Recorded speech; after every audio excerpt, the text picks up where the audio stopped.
Vamos nessa, meus queridos. Nesse bloco aqui, então, dentro da parte de conjuntos numéricos, vou resolver com vocês algumas questões aí do que até então era o CESP, né? Atual Sebrasp, mas antigamente Banca CESP. Foi prova aplicada aí no ano de 2013, mas ela não ficou desatualizada, tá? É um tipo de questão, um modelo de questão que ainda permanece aí atual, com possibilidade de vir a ser questão nas provas do Sebrasp. Vejam aí então, olha, sabendo que os números racionais são precisamente as dízimas periódicas, julgue o item seguinte acerca de números e dízimas periódicas e não periódicas. Um número é irracional se e somente se ele pode ser representado por uma dízima não periódica. Isso aí está certo ou está errado? Um número irracional, um número é irracional se e somente se ele pode ser representado por uma dízima não periódica. Isso aqui está certo. E o enunciado passou uma cola para vocês. Porque ele deixou avisado, olha, sabendo que os números racionais são precisamente as dízimas periódicas. Ele brincou aqui com a nossa cara. Ele deixou avisado, olha, os racionais são as dízimas periódicas. Os irracionais, a gente sabe que essas duas galeras elas não se misturam. Os racionais e os irracionais, eles não se misturam. Então, se os racionais são as dízimas periódicas, os irracionais são justamente as dízimas o quê? Não periódicas. E é isso. O que é uma dízima não periódica? A dízima não periódica é aquele número que vai ter infinitas casas decimais. Quando a gente fala, né, de uma dízima, eu estou falando ali de um número que vai ter infinitas casas decimais e eu não vou ter período de repetição. É justamente a não periodicidade que faz esse cara ser maluco, esse número ser irracional. Porque ele tem infinitas casas, mas depois da vírgula a gente não consegue pegar um padrão para ele, não tem uma periodicidade. Então tá perfeito. Só que é questão teórica, tá vendo? E sem base, você não acerta uma dessa. Tá? Tudo bem que, igual eu ainda comentei, né? Aqui, se você pegasse um pouquinho de maldade no enunciado, ele te deu uma cola. Ele falou, ó, os racionais são as periódicas, então os irracionais têm que ser as dízimas não periódicas. Tá certo, beleza? Próxima. Relacionado ao mesmo enunciado, tá bom? É porque eu separei, foi um enunciado que deu origem a 4 itens. Um enunciado que deu origem a 4 itens, e aí eu só separei os 4 itens, repetindo aqui o enunciado, mas é sempre a mesma ideia, tá? Sempre trazendo essa colinha aqui antes. A segunda, o produto de dois irracionais é um número irracional. Isso eu chamo a atenção de vocês no vídeo de teoria. Soma, subtração, multiplicação e divisão de irracionais não necessariamente geram irracionais. Então, se você já tiver isso guardado para os irracionais, para uma dessas você nem pensa, você só chega assim, errado. Eu já sei que produto de dois irracionais, eu já tenho certeza de que o produto de dois irracionais não necessariamente tem que ser um irracional. Já te falei, adição, soma de dois irracionais tem que ser um irracional? Não necessariamente. E te dei exemplo no vídeo de teoria. Subtração de dois irracionais tem que ser um irracional? Não necessariamente. Te dei exemplo na teoria, de que eu posso subtrair dois irracionais e gerar um natural, por exemplo. Divisão de dois irracionais. Dei exemplo para você. Divisão de dois irracionais. A raiz de 1000 dividido pela raiz de 10. Deu a raiz de 100, que é 10. Então, eu dividi dois irracionais e o meu resultado não foi um irracional. Mas aqui a gente está falando de produto. Isso.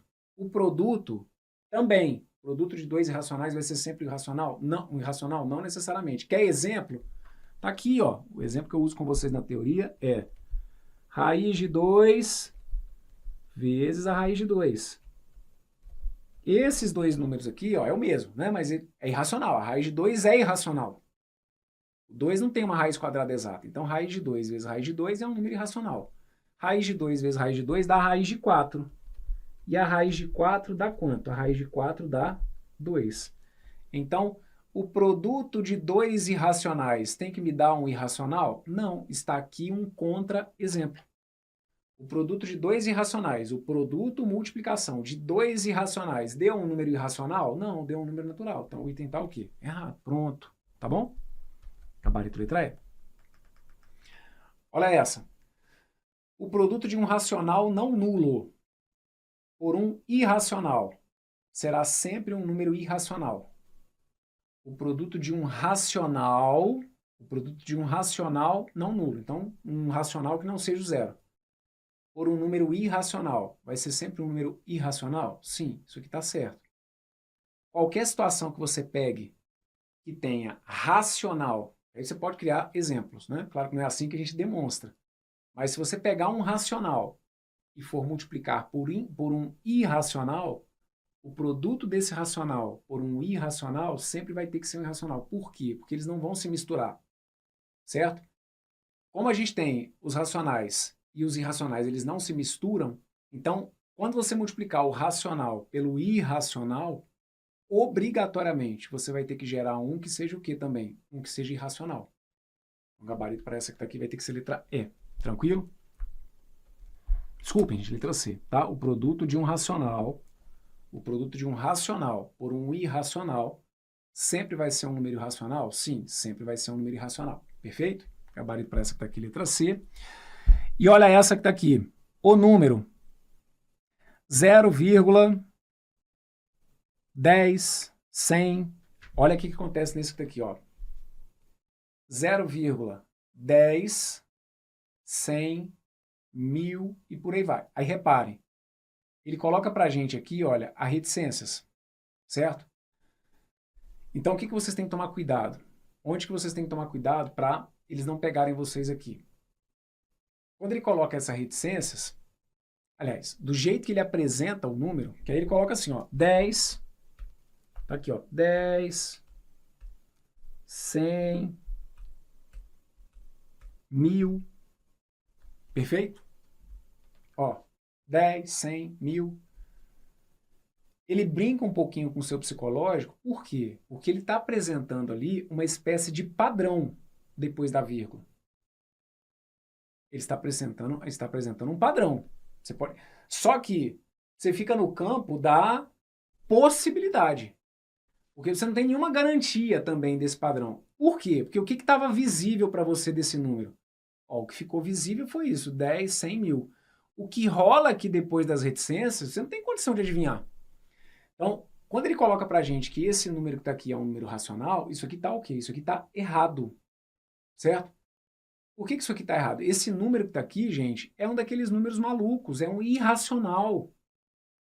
Para o número ser racional, vejam, para o número ser racional com reticências, para o número ser racional com as reticências, ele teria que ser uma dízima periódica. O único infinito que cabe dentro dos racionais, o único tipo de número infinito, né, que pode ter infinitas casas decimais, que cabe dentro dos racionais, são as dízimas periódicas. Para eu ter uma dízima periódica, eu tenho que evidenciar para você qual é o período de repetição. E aqui não adianta, que você não tem período de repetição, certo? Você não consegue perceber ali um padrão, tranquilo? Um padrão de repetição. Então, nesse caso, como tem infinitas casas decimais, mas não tem visivelmente nenhum período de repetição, eu não tenho como falar que esse número seja irracional. Esse número que está aqui, ó, ele é irracional, tá bom? Esse número que está aqui é um número irracional. Fechado? Na questão anterior, quando ele fala, por exemplo, de um número racional não nulo, seria isso aqui, ó. Se eu multiplicar 3/7 vezes a raiz de 5. Esses dois números aqui, olha, a gente não vai conseguir misturar eles, certo? O número que está fora com o número que está dentro, a gente não consegue misturar. Então, como a gente não vai conseguir misturar, essa ideia do irracional, ela sempre vai prevalecer. Essa raiz que está aqui, olha, ela nunca vai sumir. Então, você pode ter até aqui um número racional, mas quando você for multiplicar esse número por esse que é totalmente desorganizado, esse número que está aqui necessariamente vai ter que sair também como um irracional, tá? Então, quando ele fala de produto de um racional por um irracional, aqui eu dei um exemplo pontual. Tem um racional, estou multiplicando por um irracional, a raiz de 5, por exemplo. Essa raiz de 5, por ser um número completamente bagunçado, esse aqui pode até ter um padrãozinho, pode ser um decimal exato, qualquer coisa, mas como esse que está aqui vai misturar com um que é totalmente desorganizado, o produto vai sair também sem nenhum tipo de padrão após a vírgula, sem nenhuma periodicidade após a vírgula. Tranquilo? Maravilha. Então, só para esclarecer, esse número que está aqui, então, por ser um número irracional, você não conseguiria escrever esse número como uma fração, tá? Lembre-se disso. Os irracionais são os números que não podem ser escritos como frações. Então, essa é uma forma dele falar, tá? Se ele colocasse para você assim, o número tal não pode ser escrito como fração. Se ele dissesse que não pode ser escrito como fração, ele está dizendo que é irracional. Aí seria correto, tá bom? Esse número que está aqui, ele realmente não pode ser escrito como fração. Fechado? Maravilha, meus queridos. Então, com isso que está aqui, eu fecho com vocês esse bloco. Vejam aí do outro lado se vocês conseguiram me entender. Se tiver dúvida, dificuldade, vocês vão voltar e vão me acompanhar. Perfeito?